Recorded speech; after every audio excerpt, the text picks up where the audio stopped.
Okay, today what we're going to do is talk about Boyle's and Charles's laws. And the goal of this is so that students know how to apply the gas laws to relations between pressure, temperature, and volume of any amount of an ideal gas or any mixture of ideal gases. And so Boyle's law was proposed by Robert Boyle in 1660. He found that at constant temperature and with the same number of molecules, the volume of a gas is inversely proportional to its pressure. So it says the PV is constant. So to look at that in a chart form, we have our pressure and our volume. So you can see as we decrease our pressure, our volume goes up. If we decrease our volume, our pressure goes up. So they're inversely proportional. When one goes up, the other one goes down. Okay, so as volume decreases, pressure increases, and as volume increases, pressure decreases. Okay, so we can do calculations with Boyle's law. The equation we use is that pressure of 1 times volume of 1 is equal to the pressure of 2 and volume of 2. That's why we said these are constants that we can look at. And so if we know some of these, we can find the ones we don't know. So P1 is your first pressure, P2 is second pressure, V1 is first volume, V2 is second volume. Okay, this equation and any of the gas law equations that we go over in class are all on the cheat sheet on the back of your periodic table. If you can't find them or if you're unsure of how to read it, please come and talk to me. I could go over it with you. One thing that's important with this is we must have the same units of volume and pressure on both sides of the equation. So we can't have atmospheres on one side and torr on the other. We have to do conversion so that they're both the same. Okay, in order to use this equation. All right, so we notice that volume decreases, so pressure increases, and this is just in a picture form. So we have pressure on this gas, and there's our pressure, there's our volume. As we decrease the volume, the pressure increases. Okay. All right, so we're going to try some examples of calculations. So the first example says, if an engine's air fuel initially has a volume of 0.725 liters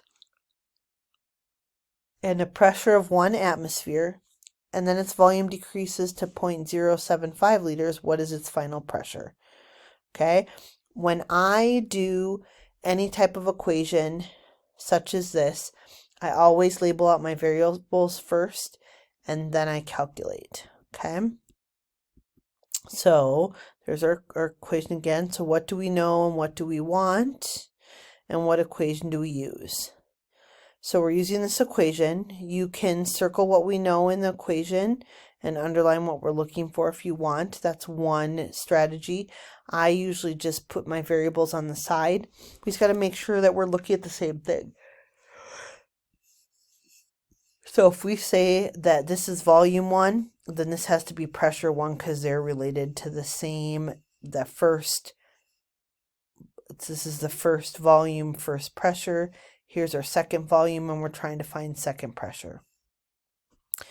Then we are going to make sure the units are okay, and they are. Both of these are in liters, and this one's in atmospheres, and we don't have a second pressure. And then we're just going to put our numbers in, and we can plug and chug or just go through and calculate. So we know that P1, V1 equals P2, V2. If we divide both sides by V2, we'll isolate P2 by itself.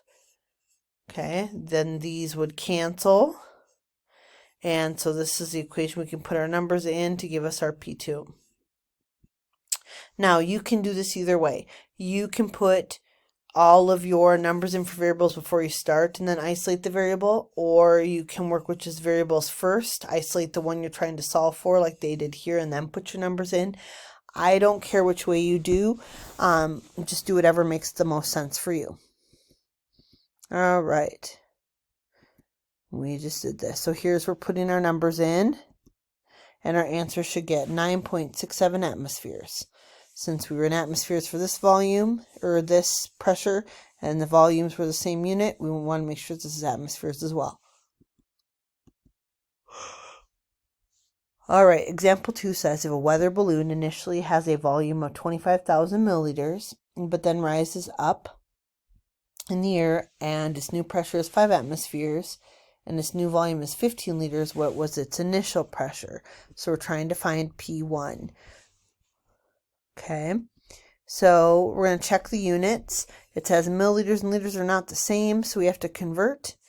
If we convert 25,000 milliliters, we know there's 1,000 milliliters in a liter. That will give us 25 liters, so now they're both in liters.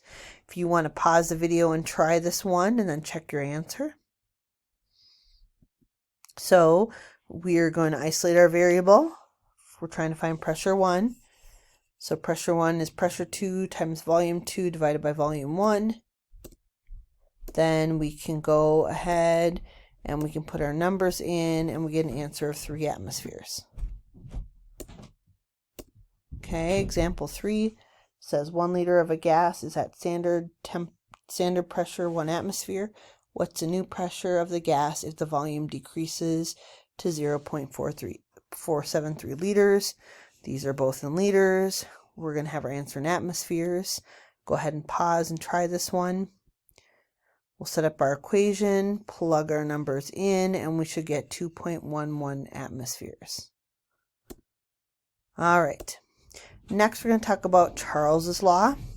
This was discovered by Jacques Charles, and he studied gases and found that temperature divided by volume is constant.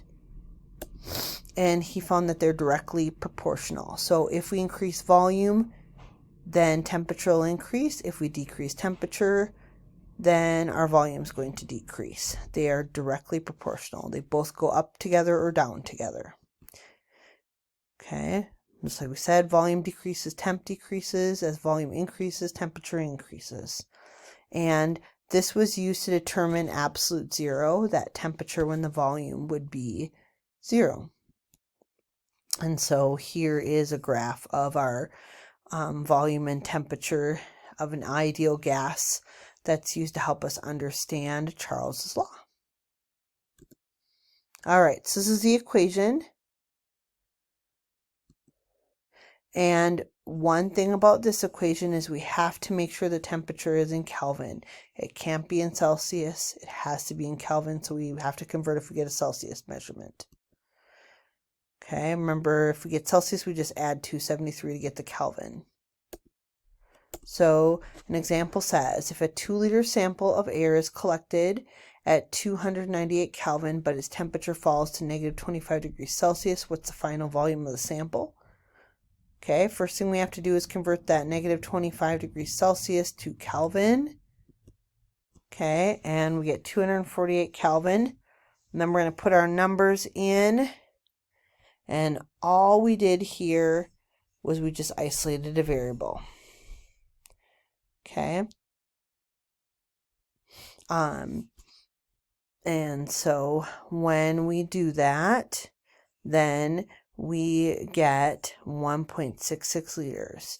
With these, remember, from math, we can take this times this is equal to this times this, and that helps us to isolate a variable a little bit easier. All right, second one says a gas has a volume of 2 liters and is at a temperature of 250 Kelvin. The gas is heated until it has a volume of 3.5 liters. What is the new temperature of the gas? Go ahead and pause your video and try this one. So we just took this equation, we cross multiplied to get this. Okay, then we're going to isolate our variable, put our numbers in, and we should get 437.5 Kelvin for our T2, or temperature 2. All right, that is the end of the notes. There are some practice problems for the homework for you to try. I will put the answer keys up on Schoology, and you can check your work. Same with kinetic theory of gases homework. If you have questions or need help, please come and talk to me and let me know, and we can walk through a couple together. Thanks.